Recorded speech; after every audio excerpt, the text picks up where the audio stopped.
We're back.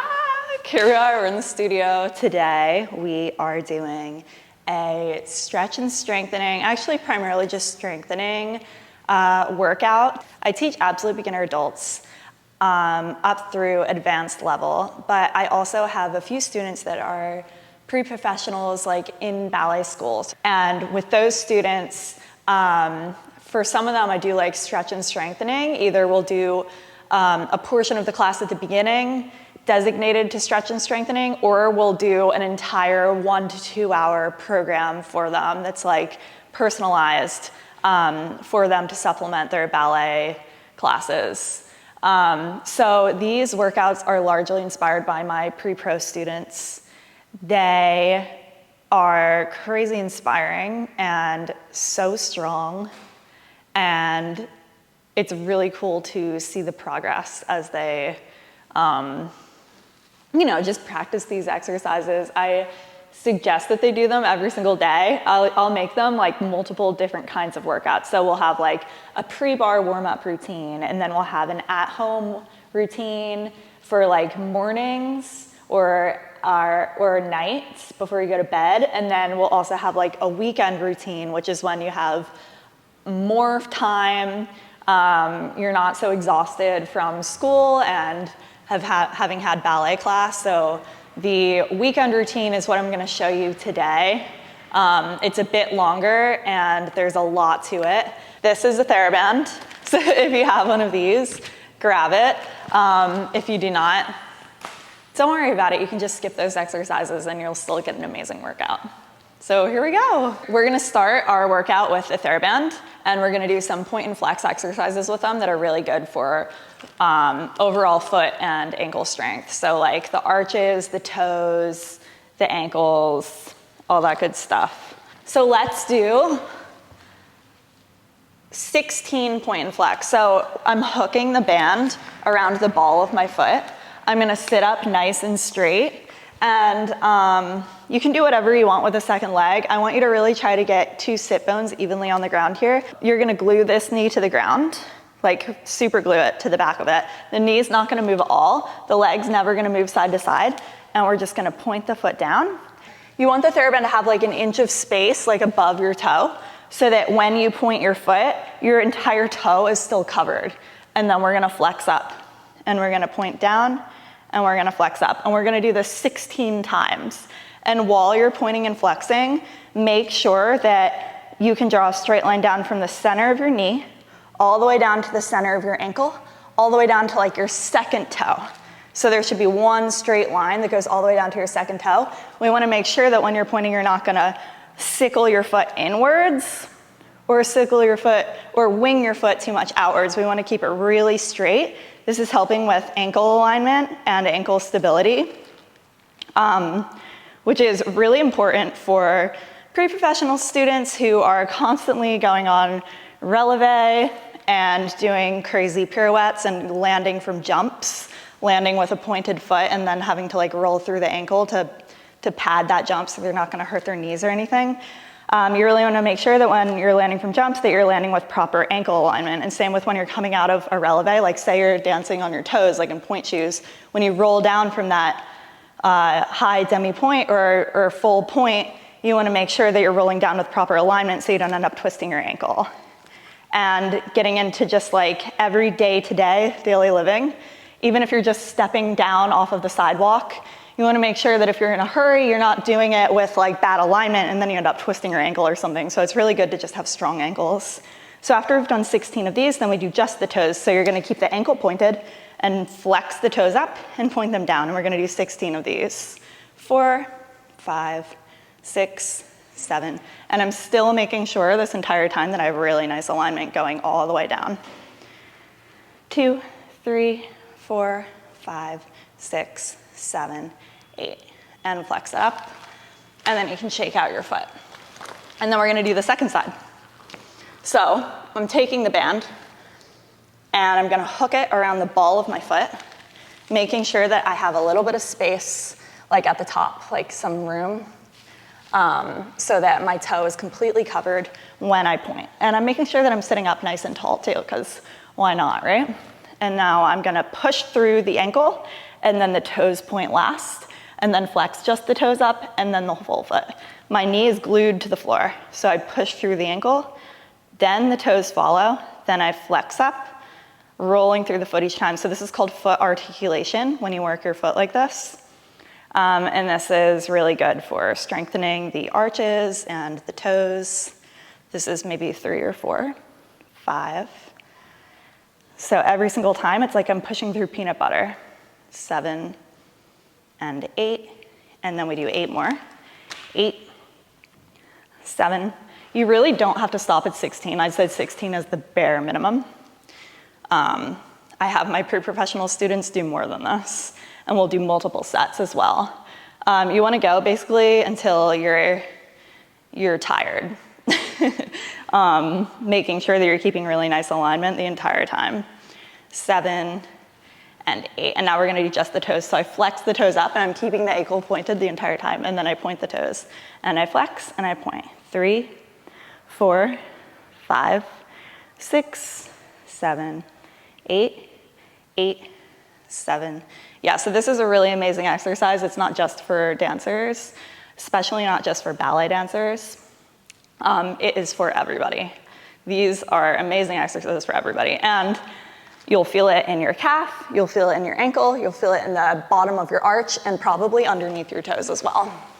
So we're gonna shake that out. Move the TheraBand out of the way. The next one we're gonna do is pointing and flexing, where we're gonna pull the toes up. So we're gonna point through the entire foot, and now we're gonna keep the toes scrunched and flex the foot up.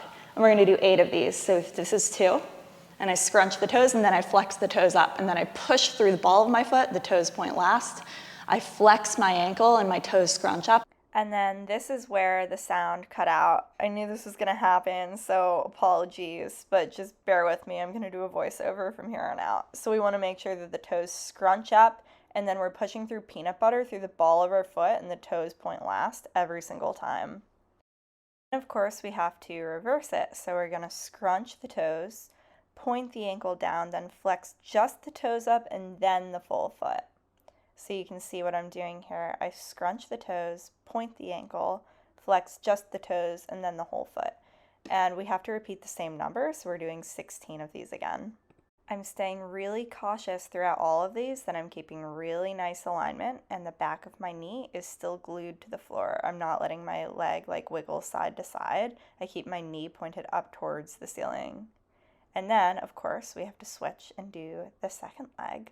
So we start with a nice flexed foot, glue the knee to the back of the mat, or like glue the back of the knee to the mat, and then we're going to push through the ball of the foot and scrunch the toes up. You can almost think that you're like picking up a scarf or something like that.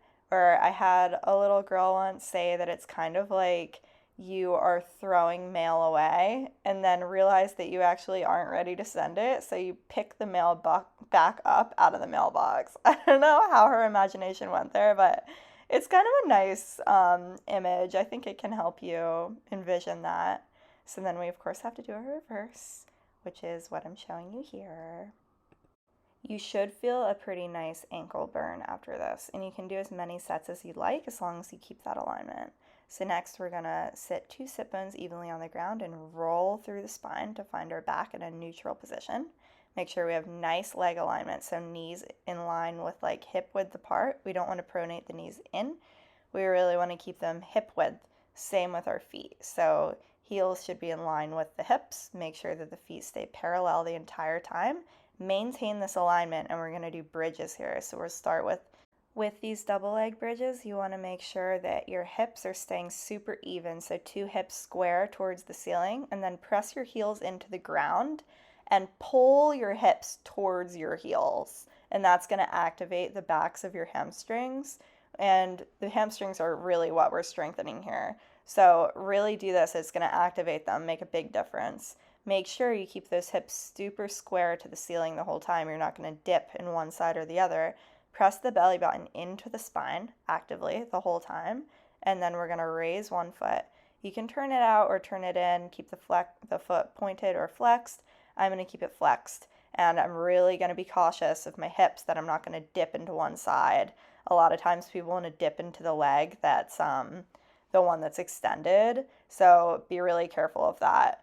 Keep thinking this whole time about the heel pressing down into the floor to pull your hips towards your heel. And we can do, I think, like 8 of these. Check your alignment throughout. And if you're still going strong, do a couple more sets or just add some reps. So you can either make this like 2 sets of 16 or maybe 3 sets of 8 or whatever you want to do. And then we're going to hug the knees into the chest and just give the hamstrings a little bit of a reverse stretch there because we just worked them a lot. And it should feel really nice. I like to just go into a butterfly afterwards. Butterfly is like my favorite thing to do when laying down. So now we have to do a second set. So I'm doing 16 more double legs. The whole time I'm staying cautious that my knees are not pronating inwards or outwards.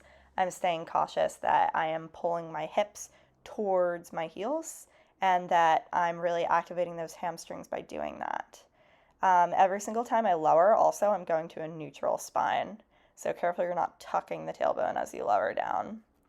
When we do our single legs, I'm thinking about all of those same things. It's just an added challenge because it's more for one leg to lift now. So I do 8, and then I'm going to switch and do 8. Make sure that there's energy flexing out of that heel that's extended there too.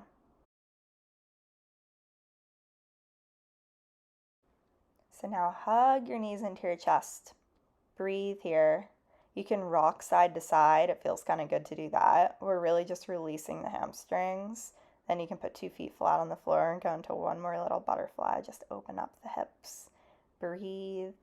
Enjoy your time on the floor. Being on the floor is like the best thing ever, in my opinion. Then we're going to go into a spinal twist. So in order to get into this, you want to start with 2 feet flat on the floor. You're going to connect your heel to your knee, and then you're going to rotate 2 knees in the same direction. Keep your arms extended so you can have one knee, like the knee that's on the floor, you can kind of weigh it down a little bit with the hand on that same side, but you don't want to yank your knee down. It'll just add a little extra weight. But what's most important is that you keep 2 shoulders flat on the floor the whole time. That other arm, the opposite arm, can stay extended out to help you get a deeper spinal twist there. And then you have to do the second side because, we have to keep our bodies even. And everything in ballet repeats twice, so why would that not be the case in stretching and strengthening?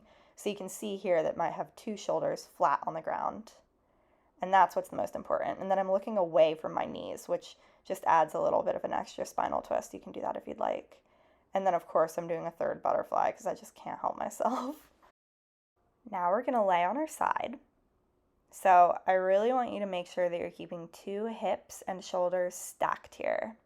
So you want to make sure that that top hip is not going to fold forward. It's going to stay directly up towards the ceiling, like the side of the hip.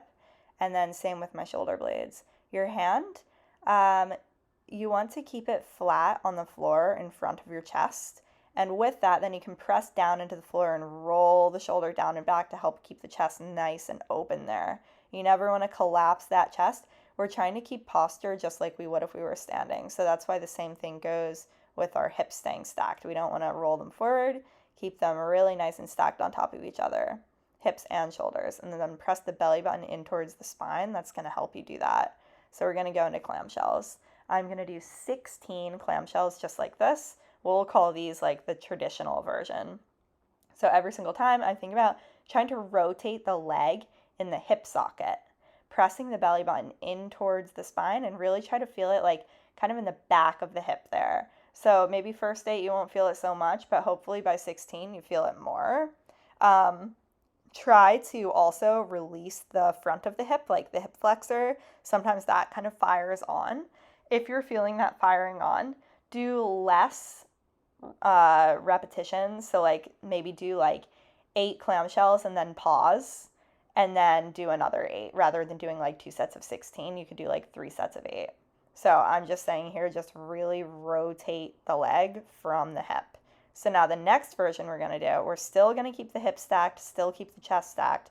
We're going to angle the toes up towards the ceiling, and I'm going to do 16 more of these. 16 might be a little bit too much if you've never done these before. They can be a little bit tricky. Really press the belly button in towards the spine. Keep 2 feet pointed, your toes stay connected, and you're really hinging from the hip to rotate that leg in the hip socket. And you're gonna open and close, and open and close. You could try 2 sets of 8. If you notice that you're kind of falling all over the place, it's better to do less and do them with proper alignment. Really keep those toes angled up towards the ceiling. That's all I'm saying there. So then, of course, we have to flip around and do the second side. So flip onto the other side, check your alignment, make sure that hip is stacked, the shoulder is rolling down and back. You can press your hand into the ground to help you keep that chest nice and open. So your hips and shoulders are square towards your front. And then we do 16 just traditional clamshells. So we're opening and lowering the leg, trying to rotate in the hip socket. So you're initiating the movement from the hips. A big part of turnout in ballet is it comes from using what we call the deep rotators, which are like way deep inside like your hips, like beyond the glutes. And we're trying to activate those. So that's what the clamshells are helping us to activate. And then once we get into dancing, it really helps us like stabilize our muscles and like hold positions a lot easier and stuff. So that's what we're trying to fire on here. Make sure when you go into your angled clamshells now, so where your toes pointing up towards the ceiling, you're really keeping those hips still. And you should start to feel a nice burn, like in the back half of the glute, like kind of hip area. Just make sure that you're keeping proper alignment the entire time, like belly button pressed in towards the spine, all those good things. And then you can kind of just windshield wiper the legs, give the hips a little moment to relax and release. For this next exercise, you're gonna want like a small Pilates ball. If you don't have one though, don't worry about it. I'm not using one, and you can just follow the way that I'm doing this. But we're gonna lay back down on our side, and we're gonna have 2 legs extended straight out, so as if you're standing. And you can have your hand like laying flat on the ground, or you can bend your arm underneath you to support your head. And we're gonna rotate 2 legs into a turned out position. So your heels should be kissing, and you should be trying to rotate your legs, like bringing your inner thighs, your hamstrings forward towards your front. Press the belly button in towards the spine, stack the hips, stack the shoulders, and then we're going to draw a line up the leg.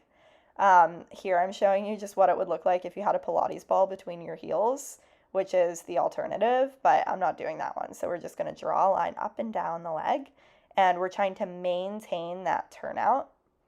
So as I lower, I'm thinking about rotating my leg, wrapping it forward, wrapping my hamstring, my calf, my heel towards my front, and I'm maintaining the turnout on the leg that's underneath me as well. So let's say we do 8 of those. Now we're gonna go into the second exercise where we're gonna lift and lower our legs, maintaining that turnout. If you have a Pilates ball, you'll squeeze it in between your heels. And this is gonna help us strengthen like our inner thighs, and it's really good for working our turnout muscles, things like that. So we're just lowering and lifting our heels over and over again, maintaining that turnout the whole time. Keep pressing your hand down into the floor, and then we're gonna do our second set of both. So let's say we do 8 of these. You can do more if you'd like, but really make sure that both legs are staying turned out the entire time. There should be a little bit of space underneath your torso. You know how you wouldn't like collapse into one side of your body if you were standing? So we're trying to keep the same form as if we were standing up. So press the belly button in towards the spine. So you're standing sideways basically with really nice posture. And then we go into the second exercise. So we lower and lift our legs, maintaining that turnout, squeezing those inner thighs together, and then we're ready for the second side. So lay down, get yourself all nice with good alignment. We want to stack our hips, stack our shoulders, draw a line up and down our leg, making sure that we're holding turnout with both legs, not just the top leg. Keep that bottom leg engaged. Draw a line all the way up and all the way down. Keep that knee pointed up towards the ceiling. That is going to make a big difference. But be careful that when you're pointing your knee up towards the ceiling that you don't start opening that top hip. That's pretty common. So engage the core, press the belly button in towards the spine, and that'll help you keep the hips stacked. Then we go into the second part of the exercise. So lower and lift the heels over and over again. Notice that my legs stay turned out the entire time. Yours should too. So we do 8 and 8, and then we repeat. 8 more of these. This is 3, I think, 4, all the way down, and 5, all the way down. As I lower down, I'm almost thinking about turning out even more, because I think a lot of people lose the turnout as they lower the leg, and you need to remember that that is just as important. And then we're going to go into our lower and lift. And I kind of just like fell over there because I wasn't engaging all my muscles properly. So make sure, stack the whole body, press the belly button in towards the spine, engage those rotator muscles, keep turnout in 2 legs. So that's how you're going to stay stable. Now we're going to go on to another exercise. So fold the top leg over, press the foot into the ground. You can prop your head up if you want, or just keep your arm long, and then we're lowering and lifting the bottom leg up and down, up and down. Keep the bottom leg in parallel now, so we're no longer turned out, and that bottom leg should also have a flexed foot. So lower up and down. Make sure you keep the hips stacked, the belly button in towards the spine, so you have a nice engaged core. And now, if you have a yoga block or something that's kind of like narrow and tall, put it at the bottom of your heel, and you're going to lift your leg up and over it, and then up and over it. So we're going on either side of like an obstacle, kind of like creating like a semicircle up into the air and down behind us. So we move our leg forward and back, creating this arc like U shape in the air. You can totally do this without the block too. As you can see, I'm doing it. But it's good to have something physical there, so you really make sure that you're getting the full range of motion. Make sure that you keep your hips stacked while you're doing this. Press that belly button in. And let's say we do you could do 8 of those, you could do 16. They're kind of harder than they look. So maybe do 2 sets of 8 and then flip sides, and you got to make your body even, so you have to do the second side. So first just do your lowering and lifting without any prop at all. So up and down, make sure you keep that nice alignment, flex that bottom foot, keep it in parallel, pull the kneecap up so you're engaging all of the muscles in your leg. Up and down and up and down.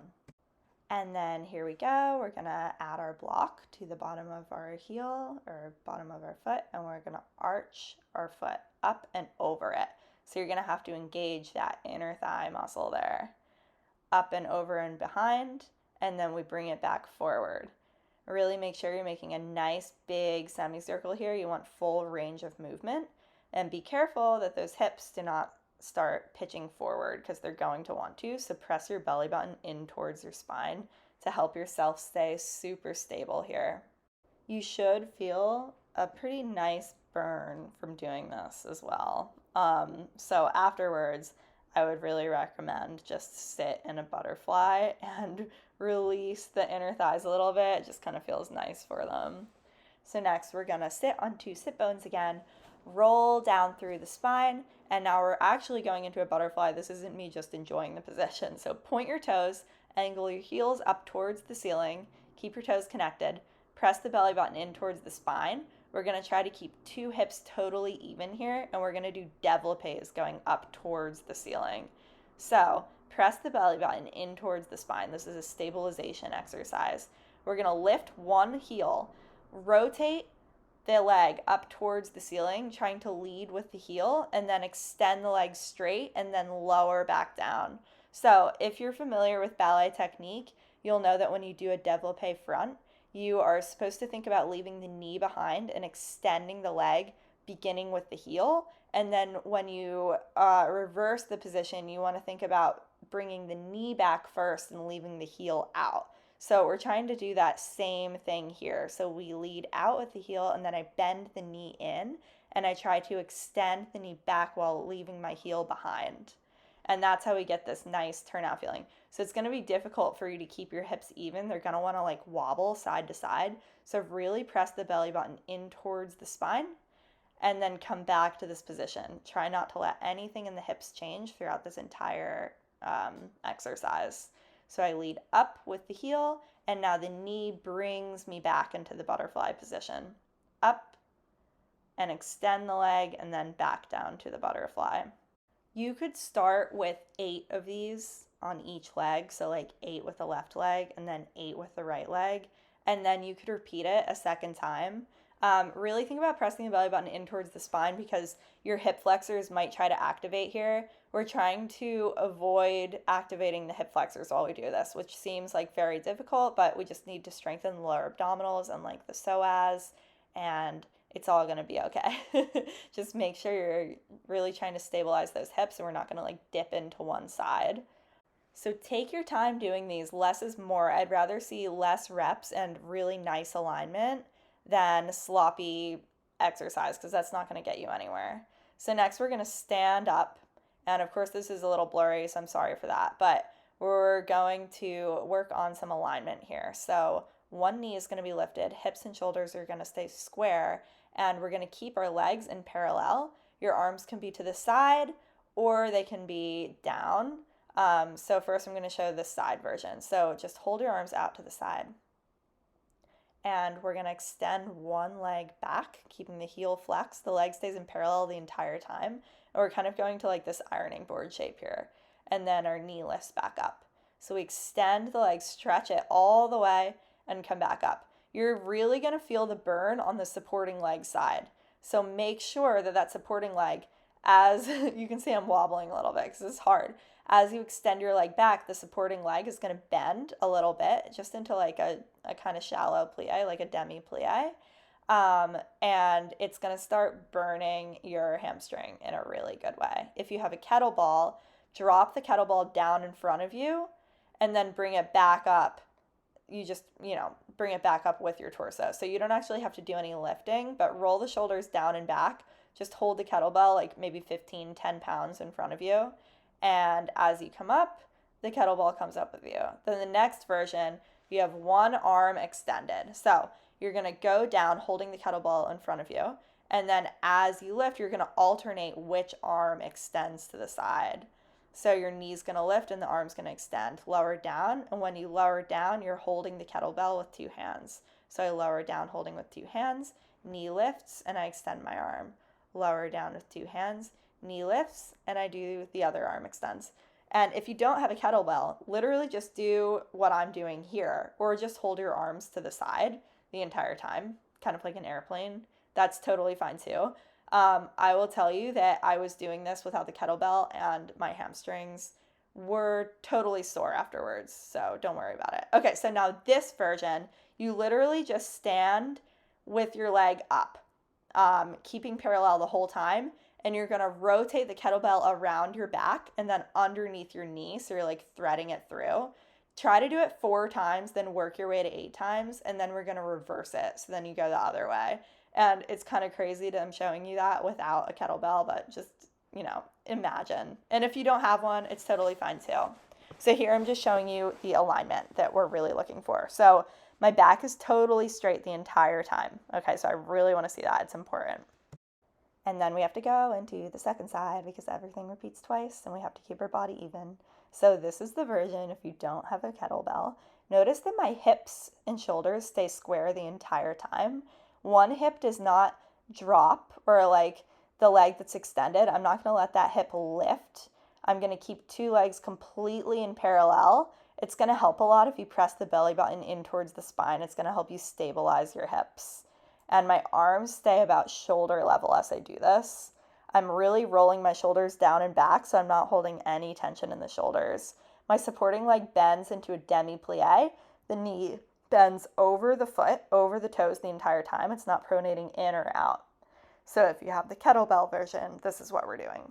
And I would say you can do them you can do 16 of these or like 2 sets of 8 or 3 sets of 8.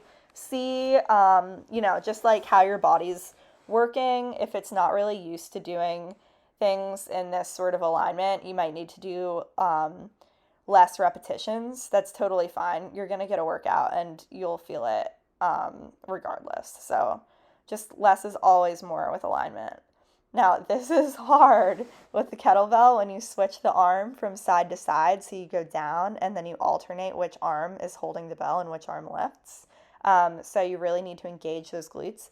Press the belly button down into the spine. If you really find that you're wobbling all over the place, just come back to 2 feet, find your nice alignment, feel yourself standing stable, then lift one leg and then try to do it again. Because sometimes we just fall out of it too much and then we've just totally lost our balance and it's better to just come back, find yourself in a neutral position, and then try to get back into it. Just allow yourself to get grounded. And then the last thing we have to do is the around the world. So I really think it's fine to just do 4 clockwise and then 4 counterclockwise. You could do 2 sets of it as well if you'd like. And then just try to balance. So just stand there, roll the shoulders down and back, keep a nice lifted chest. Okay, so now we're going into our next exercise. So we're standing in a nice wide second position. Hips and shoulders are square, roll the shoulders down and back, open the arms into a T, or hold a kettlebell in front of you. Keep the shoulders rolling down and back, keep the torso directly vertical. So you want the crown of the head going up towards the ceiling. Your torso is never going to pitch forward, and we're going into grand plie. So you can do like 16 of these. And just like in ballet technique, where you're not going to let the hips drop lower than the knees, the same rule applies for these. So my hips almost reach knee level, but they're never going to go lower. And every single time I do this, I'm dropping my tailbone down towards the floor. So now I just extended my arms out to either side just to show you what it looks like if you don't have a kettlebell, which is, I don't have a kettlebell. So I really have my arms at shoulder level the entire time. I'm lifting my chest up, so I have a really nice posture. I'm engaging my core, so my belly button is actively pressing in towards my spine. I'm almost trying to lift my torso up and out of my hips by pressing the belly button in towards the spine the entire time. So you can see what it looks like from the side here. So as I grand plie, my knees stay directly over the toes and my tailbone drops straight down towards the floor and it's never going to pitch out behind me. Notice also my torso stays totally straight here. My torso is never going to pitch forward. And you can see here as I'm doing the version with the kettlebell in front of me, it's the exact same alignment. It's just a little bit harder to keep your torso in this really vertical position. So just roll the shoulders down and back. Try to create a shelf in your upper back there. Next, we're going to get back on the ground. And yay, my camera's in focus again. And your hamstrings are going to be pretty tired after that one. So that's why I've extended one leg out to the side, folded the other one in, and I'm just bending my torso forward a little bit just to give myself a nice little stretch there. You can hold that like 20 seconds. Try not to bounce when you're stretching and keep 2 sit bones evenly on the ground.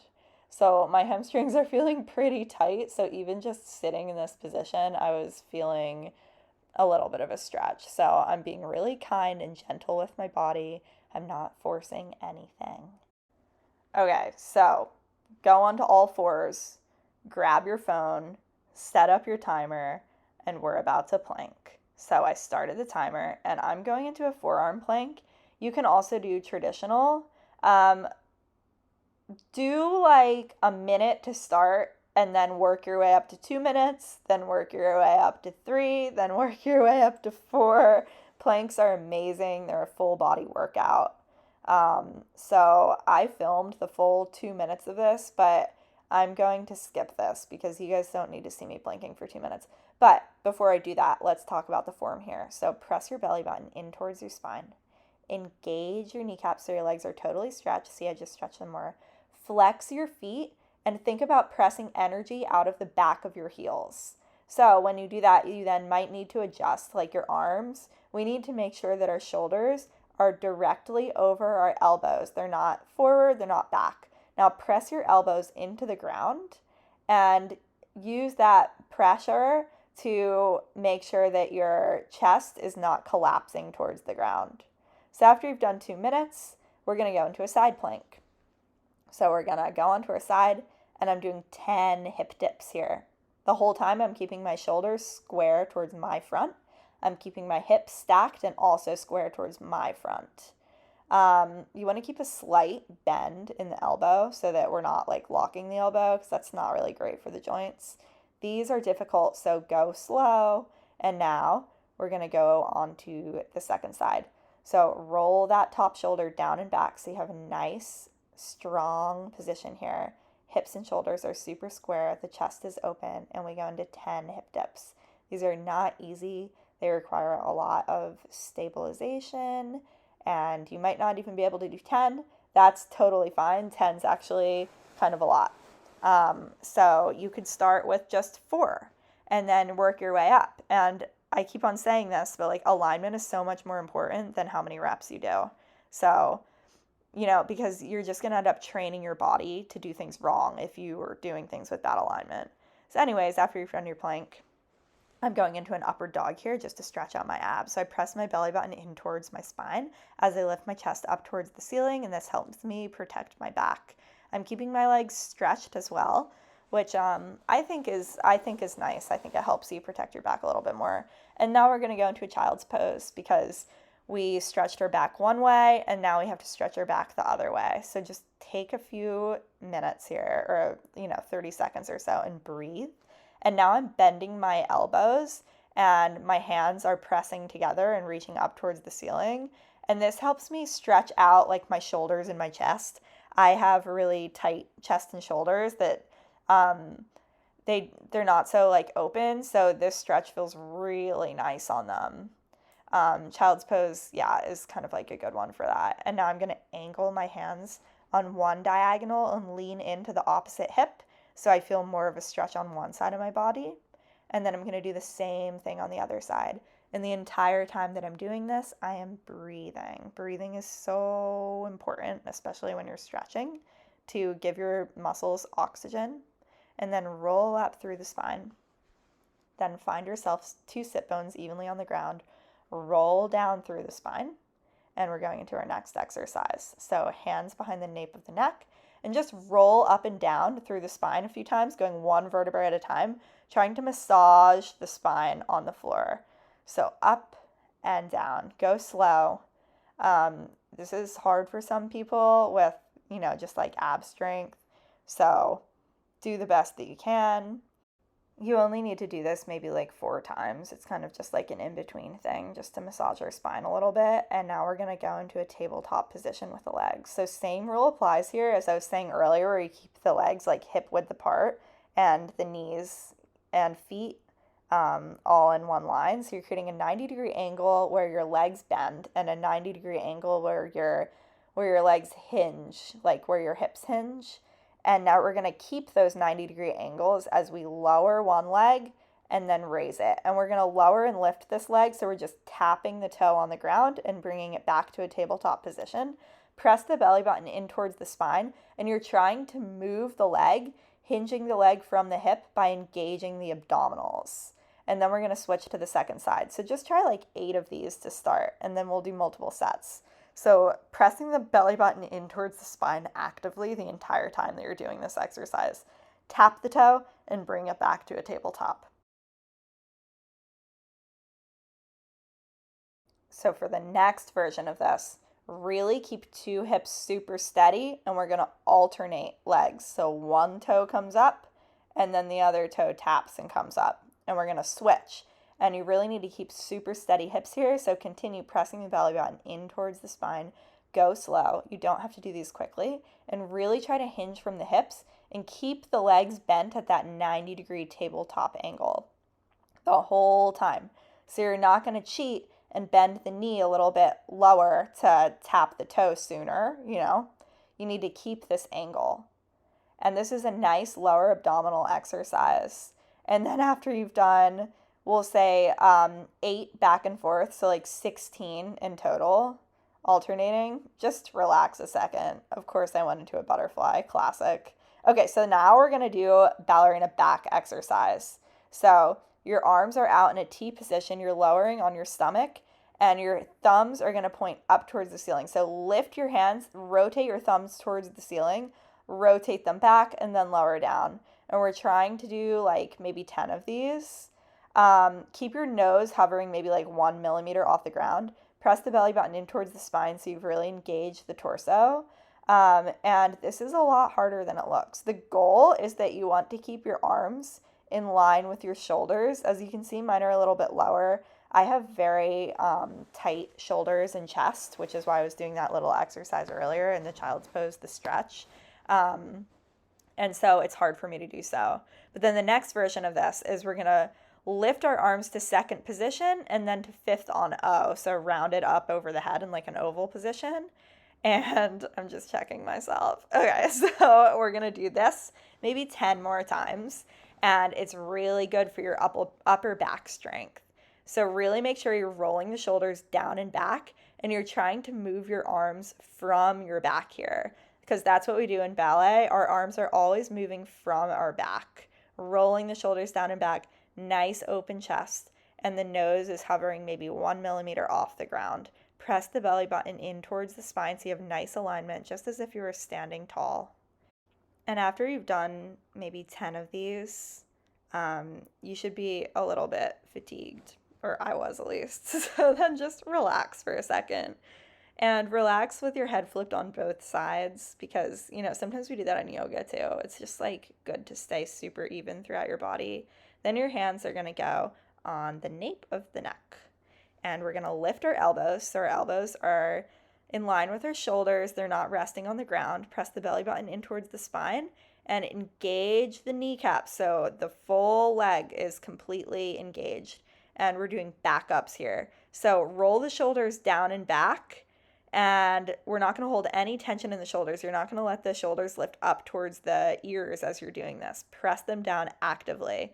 And just go as high as you can. You know, you might not be able to go as high as I am here, and that's totally fine. It's just a flexibility and strength thing. And I'm sure that the more you do these, you will gain flexibility and strength, and you'll be able to do a little bit higher. So I think I did 2 sets of 8.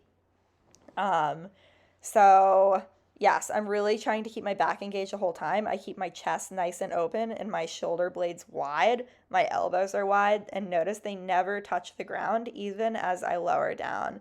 And my nose just stays hovering like 1 inch off of the mat. And in between sets, I go into this upward dog and I just breathe. It's really important to breathe. Lift the chest up towards the ceiling, roll the shoulders down and back. And now we're going to get ready to go into our basket stretch. So we're going to do single leg first. So bend the leg and lift the torso up. Roll the shoulders down and back. Lift the chest up towards the ceiling and let your head relax back. And you're trying to tap your toe on the crown of your head. And hold here, try to hold it for 20 seconds. This is really good for strengthening and stretching the back at the same time. So it's a super dynamic stretch that we're doing here. Press the belly button in towards the spine while you're doing it. That's going to help support the back.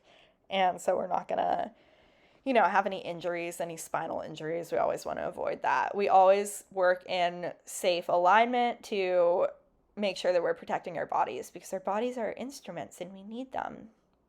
So we're holding for 20 seconds and then we come out of it slowly. And now we're going to bring 2 feet up. So take your time getting into this. And now 2 feet bend towards the crown of the head. Lift the chest up towards the ceiling. Press the shoulder blades down and back. Press the belly button in towards the spine. And you might feel like a bit of a hamstring strengthening feeling while you're doing this. That's not unusual. It's because we're bending our legs in such an extreme angle. So we definitely need to go into a child's pose after this one, because that was a deep back stretch. So extend the fingers out in front of you, extend the tailbone out behind you, and we're trying to lengthen the spine. And then we can do our angle again. So reach the hands in one direction, stack them on top of each other, and then we're going to sway the hips in the opposite direction. So we get a nice deep stretch through that one side of the back, and then crawl the hands over to the other, stack them, lean into the opposite hip, and get a nice deeper stretch through that other side of the back. And then we'll come up through a neutral spine. And as always, we roll up through the spine nice and slowly, protecting ourselves the whole time. Okay, so the last thing we're going to do, I believe, is the standing series. So hips and shoulders are going to stay square. Roll the shoulders down and back and lift the arms up overhead. And now we're gonna hinge forward from the hips. The arms are gonna stay in line with the ears the entire time you're doing this. And we're lowering the torso down to a 90-degree angle and then back up. You can try this also with your arms in fifth on O position. So we're making an oval to frame the face here. Roll the shoulders down and back. You need to hold the arms from an engaged back. We are pressing the shoulders down so we don't let our shoulders hike up towards our ears. It's really common to hold tension in our shoulders. All right, so then the next version, we're gonna go into our hinge. Then we're gonna sweep our arms to the sides of our torso here, keeping our body totally flat, and then bend the legs at the same time. Then sweep the arms back by the ears. Keep them by your ears as you come up to a neutral spine. Every single time you lower your torso, think about growing up and out of your hips. So you're really trying to extend your head, extend your spine, up and out of your hips. So press the lower abdominals in. That's going to help you feel this a little bit more. Keep rolling the shoulders down and back, sweeping the arms, using the back to sweep the arms. All of the motion from our arms it begins with our back muscles. So I'd say you can do 8 of each of these versions. So 8 with straight arms, 8 fifth on O, and then 8 sweeping the arms. Then we're going to go into simple releves and elevs. Squeeze the inner thighs, make sure the heels stay kissing, engage the glutes, press the lower abdominals in towards the spine, lift the torso up and out of the hips, and at the same time roll the shoulders down and back. Now we're going to hold our arms down and rounded and fifth on ba, or you can keep your hands on your hips. Hands on the hips is best for beginners because it really helps us ensure that we're keeping our shoulders pressing down and back, because we can kind of press our hands into our hips to help us get this feeling. And we're doing just simple releves. So we plie in first position and then we rise to the balls of our feet. Every single time I lower into plie, I'm thinking about pressing the knees back so they bend over the toes, wrapping the hamstrings, the calves, and the heels forward. And then I'm going to maintain that turnout as I rise. And I'm going to do 16 of these. So I'm constantly spiraling the leg in the hip socket, trying to rotate the inside part of my leg forward. So I'm really engaging these internal, inner rotation muscles, your inner rotator muscles. I'm forgetting the name for a second. Okay, so then we go into elevs. Elevs is the same thing as a releve, except we're taking the plie out now. So I stay in first position, I lower my heels, and I go to the balls of my feet. I keep my legs stretched the entire time, and you need to make sure that you come back to that nice first position every single time you lower the heels. The heels should be kissing. If you start to notice, halfway through doing your releve or your elevs, that your heels are no longer kissing, it is probably because you have stopped engaging your rotator muscles. Anyway, so really just keep that in mind. And then this is going to be a big glute burn and calf burn, really. So that's why I just did a little forward bend stretch there. Okay, so thank you guys for watching. That's all for this. So that was almost 46 minutes of strengthening. So you'll probably be a little bit sore after this. I would say definitely do some hamstring stretches, just fold your torso over towards your toes. We're just giving you a little recap of everything we did here. If you like this video, I've started up my streaming service again, which I'm really excited about. That's on my website, and I'll be posting 2 videos a month. I already have some videos up going over just basic ballet technique, and also more stretch and strengthening videos that I won't be posting on YouTube. And the first month of that is free, so definitely check it out. And also let me know what you think, because I'm pretty new to the whole streaming service side of things and would love to know your thoughts.